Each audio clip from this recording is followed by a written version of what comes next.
cumpliendo la gran comisión de nuestro Señor Jesucristo de, por tanto, ir y hacer discípulos a todas las naciones, enseñándoles que guarden todas las cosas que os he mandado. Aquí en el libro de Lucas, hermanos, acuérdense que Lucas era médico de profesión y él dice que trató de poner en orden todas las cosas que habían sido enseñadas por esos santos hombres de Dios, apóstoles de Jesucristo, que anduvieron con el Señor, que caminaron con el Señor, que compartieron con el Señor durante sus 3 años de ministerio terrenal. Ahora, lo primero que narra Lucas, y vamos a hacerlo rápido, en el capítulo 2 narra el nacimiento de nuestro Señor Jesucristo, cómo se dieron estos eventos hasta que ellos regresaron a Nazaret. Algunos dicen que este periodo, porque acuérdense que José y María llegaron a Belén, de Nazaret fueron a Belén, más o menos unos 120 kilómetros de distancia, más o menos unos 12 a 15 días ese camino. Por eso cuando José y María llegan a Belén, María llega ya a dar a luz a su hijo Jesús. ¿Por qué? Porque han caminado más o menos unos 15 días, aproximadamente 10, 12, 15 días, porque después de esta caminata, ella está lista para parir. Entonces, ese día, ella da a luz al Señor y un viaje que iba a ser de unos pocos días se convierte en un viaje de algunos opinan 2 a 4 años. Imagínense ustedes. Por eso es que el Señor Jesucristo regresa a Nazaret con su padre y madre, José y María, y llegan a Nazaret más o menos ya cuando él tiene entre 2 y 4 años. Ya había muerto Herodes, que mandó a matar a los niños en Belén, acuérdense de todo eso, mató a los niños menores de 2 años cuando llegaron los Reyes Magos, y ahí normalmente en las tarjetas navideñas o en los nacimientos que hacen, siempre ponen a los pastores ahí en el pesebre con los magos, y eso no ocurrió así. Los magos llegan a una casa, dice ahí en la narración bíblica, llegaron a una casa porque ya había pasado varios meses, probablemente unos 2 años. Luego José es anunciado que Herodes va a matar al niño o lo quiere matar y se van a Egipto. Hasta que muere Herodes, ellos regresan a Nazaret, probablemente entre 2 y 4 años de viaje. Ahora, ¿qué pasa? Ellos regresan a Nazaret y luego en Lucas 3 encontramos la narración del ministerio de Juan el Bautizador o Juan el Bautista. Ahí se narra también el bautismo del Señor Jesucristo, que con este evento comienza el ministerio público de Jesucristo, con lo que fue su bautismo. Ahí inicia lo que fue el ministerio público. El Señor es bautizado y luego se va al desierto por 40 días y 40 noches. Ahí termina con la tentación, donde el diablo llega y le pone la tentación. El Señor vence esa tentación y luego entonces él se va a Nazaret, y cuando está en Nazaret, aquí estamos hablando ya de unos 30 años aproximadamente, el Señor Jesucristo, ahí comienza su ministerio público. Y hoy yo quiero hablarles, hermanos, sobre un evento importante en la vida de Jesús, y es su primer estudio bíblico en Nazaret. La primera vez que el Señor, se dice en la Biblia, que comenzó a enseñar. ¿Cuál fue su enseñanza?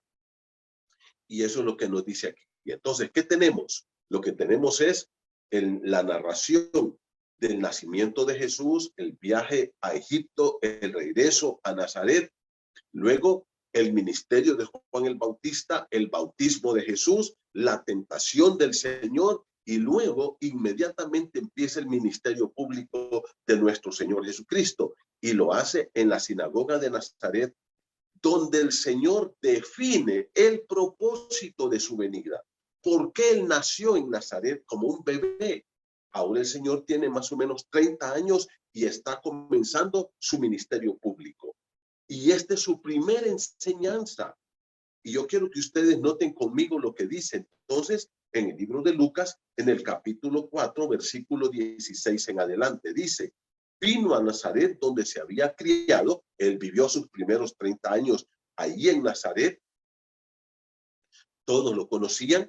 Su oficio era carpintero. José había sido carpintero. Y ahí por eso se le conocía como el carpintero de Nazaret. Pero ellos no conocían quién era realmente Jesús. A ellos lo tenían como un ciudadano más de esta aldea, de una pequeña aldea llamada Nazaret, como un judío más, criado entre ellos, conocido por ellos. Su familia era conocida por ellos. Una aldea pequeña donde todo el mundo se conocía. Ustedes saben que cuando uno va a un pueblo pequeño aquí en nuestro país, ahí todo el mundo se conoce. Ahí todo el mundo sabe quién es quién. Pues así era Nazaret y todos conocían a Jesús. Ahora, Jesús se encarga de aclararle a la gente que él no es un judío normal, que él no es un judío como todos, que él es alguien excepcional, porque él es el prometido en el Antiguo Testamento. Y en él se cumplen todas las profecías del Antiguo Testamento. Entonces, ¿qué dice? Vino ahí donde se había criado y Lucas recalca que ahí se crió Jesús y lo que Lucas quiere decir es, ahí lo conocían. Ahora Jesús va a revelar quién es él y va a revelar el propósito por el cual él vino, por el cual él nació allá en Belén. ¿Y qué dice? Y en el día de reposo entró en la sinagoga conforme a su costumbre. Era costumbre del Señor y de su familia, especialmente de José y sus hermanos, ir allí a la sinagoga en Nazaret. ¿Y qué dice? Y se levantó a leer y se le dio el libro del profeta Isaías. Como yo lo he dicho, no eran libros como este que yo tengo aquí en mi mano. Eran rollos. Probablemente Isaías creo que tenía 3 rollos y eran rollos gruesos, grandes. Y estos se enrollaban por un lado y se iban desenrollando por el otro. Y el Señor se le dio este rollo del libro del profeta Isaías. ¿Y qué dice? Y dice, y halló, abriendo el libro, halló el lugar donde estaba escrito. O sea, el Señor fue buscando y buscando y buscando y buscando hasta que encontró esta porción que ahora nosotros la tenemos narrada en el libro de Isaías capítulo 61. Y cuando el Señor llega a esta porción de la escritura, empieza a leer. Y aquí describe entonces por qué él vino.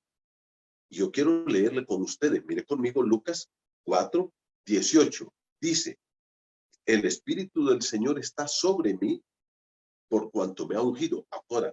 Ahora, acuérdense ustedes que cuando él fue bautizado unos pocos días antes, allí en el Jordán, por Juan el Bautista, el Espíritu Santo vino sobre Jesús y le acompañó.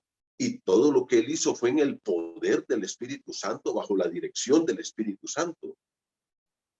Y ahora el Señor dice, el Espíritu está sobre mí. Es el Espíritu poderoso de Dios que acompañó a Jesús en todo su ministerio terrenal. Y ahora, ¿cuál fue el propósito? Dice, por cuanto me ungió Dios. Y aquí la palabra ungido es, soy el Mesías. Eso es lo que el Señor está diciéndoles. Ahora yo soy el Mesías. En otras palabras, el Señor dice, yo soy el personaje del cual habla el Antiguo Testamento. Todas las profecías del Antiguo Testamento, todos los símbolos del Antiguo Testamento, todas las cosas que dice el Antiguo Testamento, se cumplen en mí. Él dice, yo soy el ungido. La palabra ungido ahí es el Cristo, que equivale a la palabra Mesías hebrea en el Antiguo Testamento. Y ahora él dice, señores, mírenme bien, conózcanme, porque ustedes saben que yo soy Jesús, pero no saben que yo soy el Mesías. Yo soy el ungido de Dios. Todo lo que dice el Antiguo Testamento ahora se cumple en mí. Y entonces dice, me ha ungido para dar buenas nuevas a los pobres. Y aquí está esta palabra famosa, para. Y para, mi hermano, por favor, preste atención, porque indica los propósitos por los cuales Cristo vino a la tierra, por los cuales él nació de la Virgen María. El Señor no nació para que nosotros andamos poniendo árboles y preocupándonos tanto por estrenos o por cohetes o por luces o por comidas especiales. El Señor vino para que en Él se cumpliera esos propósitos. A veces nosotros nos dejamos desviar de lo que es el verdadero propósito del nacimiento virginal de nuestro Señor Jesucristo.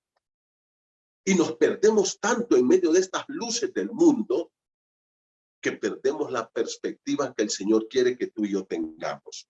Que hay gente que discute que el Señor no nació en 24 de diciembre o el 25 de diciembre, que el Señor, esas fiestas son paganas. Eso no nos interesa. ¿Sabes por qué?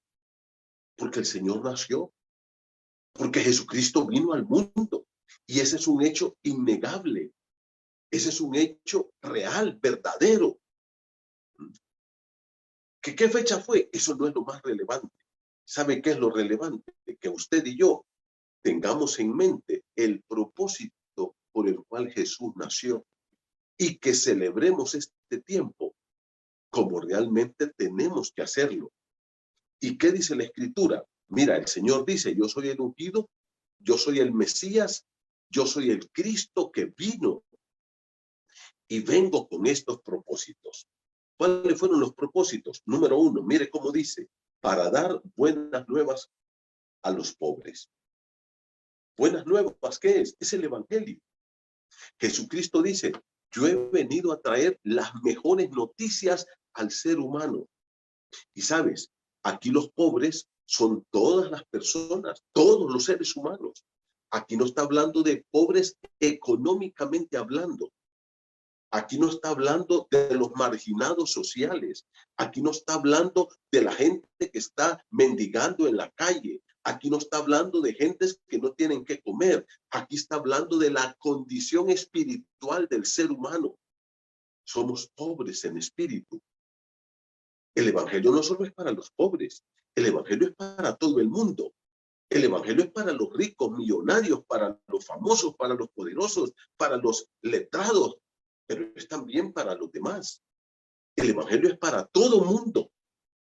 El Señor no tiene diferencia para que el Evangelio sea predicado. El Señor dijo, id y predicad el Evangelio a toda criatura. Pero los pobres aquí hacen referencia a la calamidad espiritual del ser humano, a la miseria espiritual del hombre. Aquel hombre que hundido en sus pecados, separado de Dios, es incapaz de poder pagarle a Dios para que Dios perdone sus pecados.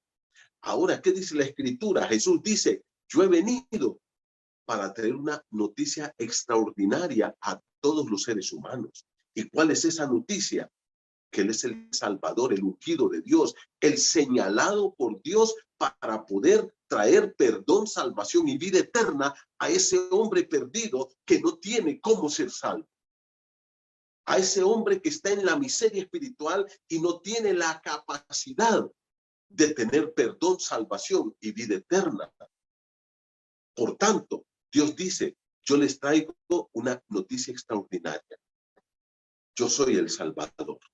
Yo he venido a traer la mejor noticia que el ser humano puede escuchar, que en Cristo hay perdón, salvación y vida eterna.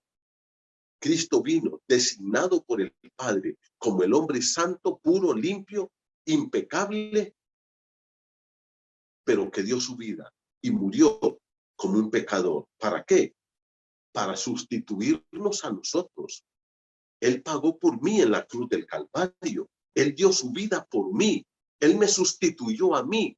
Lo que yo tenía que morir y pagar, Él lo pagó por mí. Y ahora la salvación es gratuita, pero no es porque no cueste nada, sino que la salvación es gratuita porque Él ya la pagó. Y por eso ahora yo puedo tener a través de este Mesías, de este ungido de Dios, de este Cristo, el perdón, la salvación y la vida eterna. Y lo hago solamente por fe. La salvación es un regalo. Y ese es el mensaje de la Navidad, del nacimiento de Jesús, que Él vino y por eso su nombre, ¿cuál fue? Jesús. Le dijo, y se le llamará su nombre Jesús, porque Él salvará a su pueblo de sus pecados. Ese fue el propósito del Señor, de la venida del Señor. ¿Cuál fue? Salvar al ser humano de su miseria espiritual. Por tanto, nosotros ahora tenemos esta tremenda noticia. No nos dejemos perder por las luces del mundo en la Navidad. Cristo vino a darnos las mejores noticias, que en Él hay perdón, hay salvación y hay vida eterna. Pero hay un segundo propósito. Mírenlo aquí en el versículo 18. Dice, me ha enviado a sanar a los quebrantados de corazón. A través del pecado, el hombre tiene su corazón hecho pedazos. Somos como el payaso, que la gente ríe, pero por dentro llora.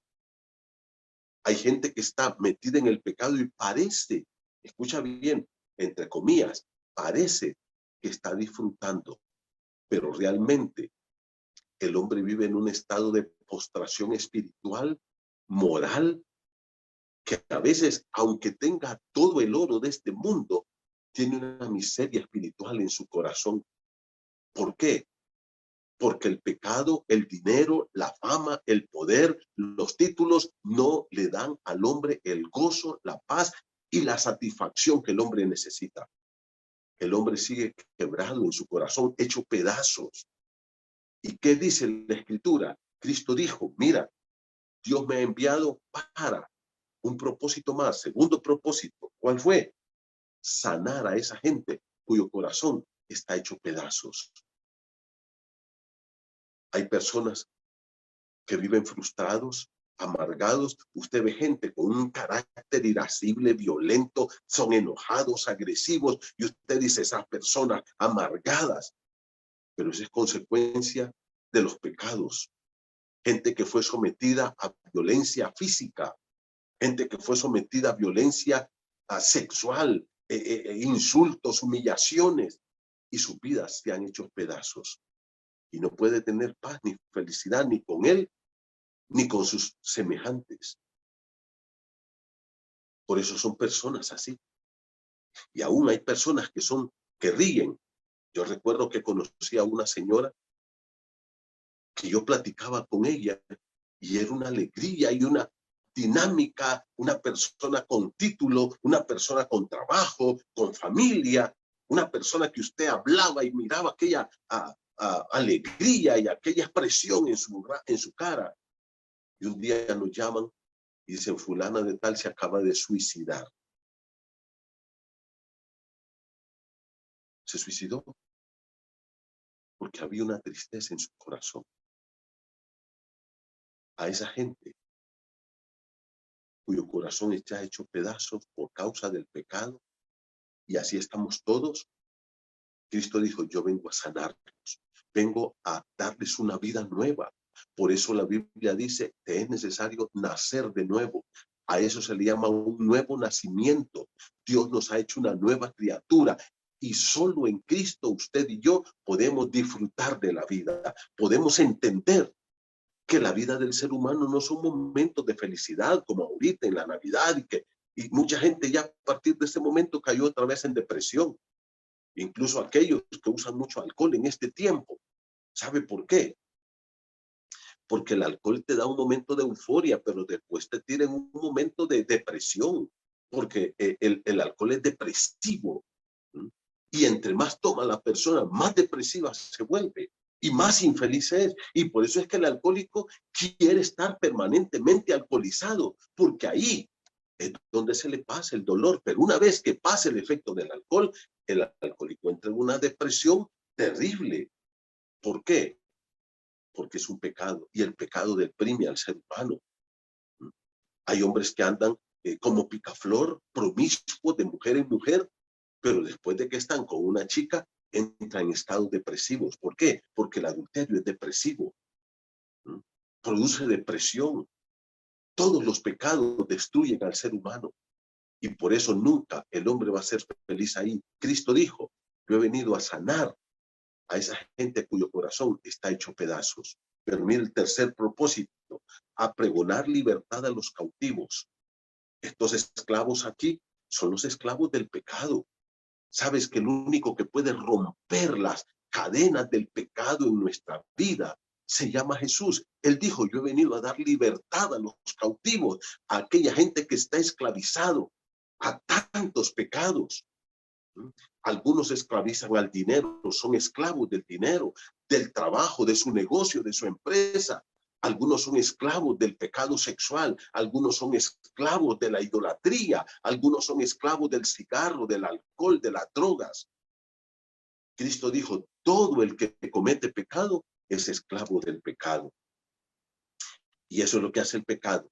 Esclaviza al ser humano, le va poniendo cadenas a su alrededor que lo amarran y de tal forma que el hombre después ya no puede moverse a no ser en la práctica de ese pecado. Por eso es que usted dice, mire, que hay alcohólicos que no pueden salir del alcoholismo. Hay gente que está fumando y le dicen, te vas a morir, deja el cigarro, y no lo deja, y termina su vida con un cigarro en la boca, porque está esclavizado. Se le dice vicio, adicción, pero eso no existe. Ni las adicciones ni los vicios. ¿Ah? Lo que existe es el pecado. Y el pecado esclaviza al ser humano. Mira cómo dice, yo, dice Jesús, he venido con el propósito de traer libertad a los cautivos. Y por eso Jesucristo dijo, si el Hijo os libertare, seréis verdaderamente libres. Solo Cristo nos puede libertar de la esclavitud del pecado. Pero miremos un cuarto propósito de ese nacimiento, de ese niño Jesús, de ese Mesías, de ese ungido de Dios. Dice, a dar vista a los ciegos. Cristo dijo, yo he venido para que todos estos hombres, que todos sin Cristo somos ciegos, puedan tener vista. Acuérdense que predicamos de Juan 9, aquel milagro maravilloso que Jesús hizo de darle vista a un ciego. Y luego los fariseos le preguntaron, ¿y acaso somos nosotros ciegos? ¿Y qué les dijo Jesús? Si fueran ciegos no tendrían pecado, pero ahora porque dicen, miramos, vuestro pecado permanece. Porque el hombre es ciego espiritualmente hablando. El hombre tiene una venda en sus ojos, puesta por el diablo y el pecado. ¿Y qué ocurre? Esa venda no le permite ver con claridad ni la salvación, ni la vida eterna, ni nada, hasta que esa venda Cristo la quita. Y así lo dice 2 Corintios, hasta que por Cristo es quitado. Les tienen un velo en sus ojos, el cual por Cristo es quitado. Y entonces podemos ver las cosas de Dios. Recuerden lo que dice la palabra de Dios. ¿Ah? El hombre natural no percibe las cosas que son del Espíritu de Dios, porque para él son locura. El hombre sin Cristo, el hombre natural, que dicho sea de paso, la palabra natural ahí es un eufemismo que usa Reina Valera para traducir una palabra más fuerte que es animal. El hombre animal, el hombre sin Cristo, el hombre que no ha conocido a Cristo, dice. No puede entender las cosas que son del Espíritu de Dios porque tiene una ceguera espiritual, está muerto mentalmente, espiritualmente, está muerto. Está separado de Dios. Por tanto, no puede ver las cosas de Dios. ¿Y qué dice la Escritura? Cristo dice, yo he venido a quitarles esa venda de sus ojos para que ustedes puedan ver. Un propósito más dice, a poner en libertad a los oprimidos.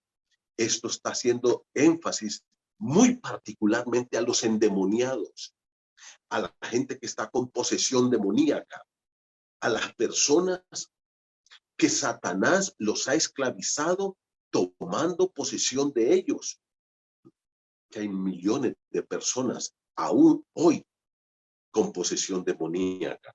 Gente que está metida en brujería, gente que está metida en asuntos de idolatría, gente que está metida en asuntos de jugar esa ouija, por ejemplo, donde ellos tienen contacto con los espíritus demoníacos. ¿Y qué ocurre? Estos demonios entran en las personas y los destruyen, porque el propósito del demonio y del diablo es destruir la vida del ser humano. ¿Y qué dice el Señor? Yo he venido a ponerlos en libertad. Por eso cuando Él vino, uno de sus enfoques en el ministerio, ¿cuál fue? Liberar a los endemoniados. liberar a los endemoniados. Y ahora parece que no hay endemoniados, pero hay cantidades de personas con posesión demoníaca. Y luego, ¿qué dice? A predicar el año agradable del Señor. ¿Y sabes qué dice la Escritura? Yo he venido, dice Jesús, para decirles que pueden vivir una vida plena. El año agradable es el año de la bendición, el año del gozo, de la alegría, de la satisfacción personal. Cristo dice, yo he venido para que ustedes tengan una vida plena, como dice Juan, para que vuestro gozo sea cumplido. La palabra es que tengan un gozo completo. ¿Y sabe dónde lo podemos encontrar? Solo en ese Mesías que nació allá en el pesebre de Belén. Miren los propósitos por los cuales Cristo vino. Cristo no vino para que nosotros andemos perdidos en las luces de la Navidad. Cristo vino para cumplir esto de la profecía bíblica. Solo Él puede perdonar, salvar y dar vida eterna al ser humano. Ahora, lo que el Señor dice aquí nos debe conmover a todos nosotros. Nos debe sacudir en lo más profundo de nuestras emociones, de nuestras entrañas, de nuestra mente, de nuestro corazón, de nuestros sentimientos. Enrolló el libro y se lo dio al ministro. Se sentó después de haber leído. ¿Y qué dice? Y todos lo quedaron viendo. Y él dijo estas palabras. Mire, y voy a leer versículo 21. Mire conmigo, Lucas 4, 21. Y les dijo, hoy se ha cumplido esta escritura delante de vosotros. ¿Quién es el que está delante de ellos? Jesús, el Mesías, aquel que nació en el humilde pesebre de Belén. ¿Y qué les dice? Mírenme, aquí delante de ustedes está aquel que vino a cumplir todo eso.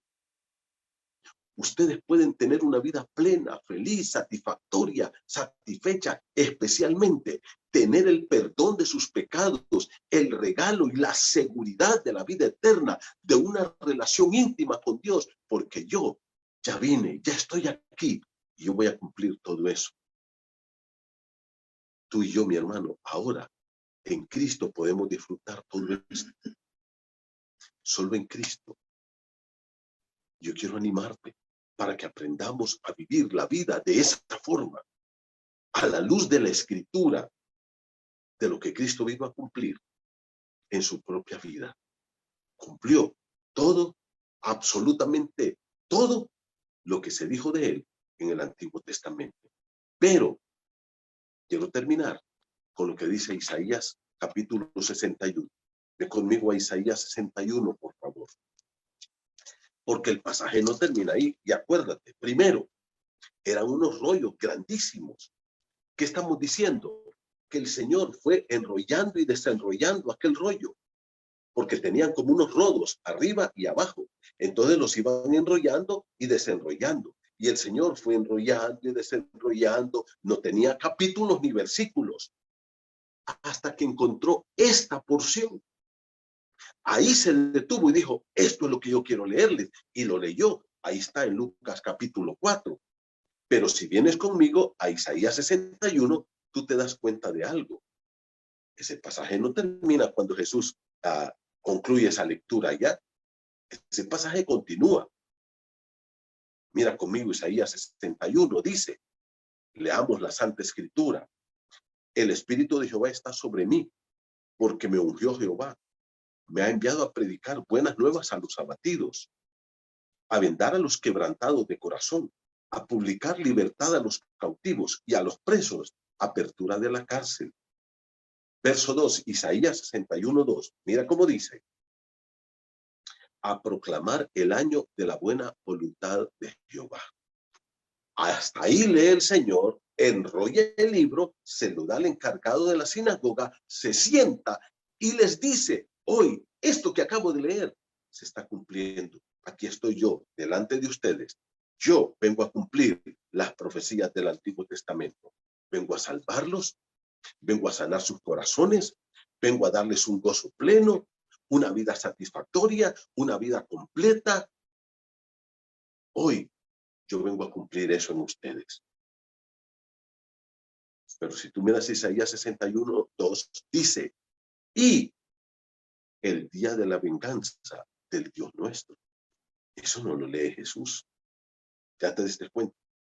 Porque incluso, hermanos, es una conjunción copulativa que une lo que va a decir con lo que ya dijo y lo pone al mismo nivel. ¿Cuál es la diferencia? ¿Por qué el Señor no siguió leyendo? ¿Por qué el Señor se paró ahí? Y ya de ese en adelante ya no leyó más. Mira cómo dice, y el día de la venganza de Dios nuestro, a consolar a todos los enlutados. Subraya la palabra todos. A ordenar que a los afligidos de Sión se les dé gloria en lugar de ceniza, óleo de gozo en lugar de luto, manto de alegría en lugar de espíritu angustiado, y serán llamados árboles de justicia, plantío de Jehová, para gloria suya. Y ahí sigue el pasaje.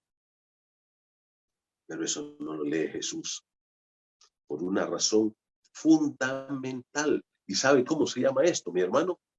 Una sana, buena, correcta y pura interpretación de la Escritura.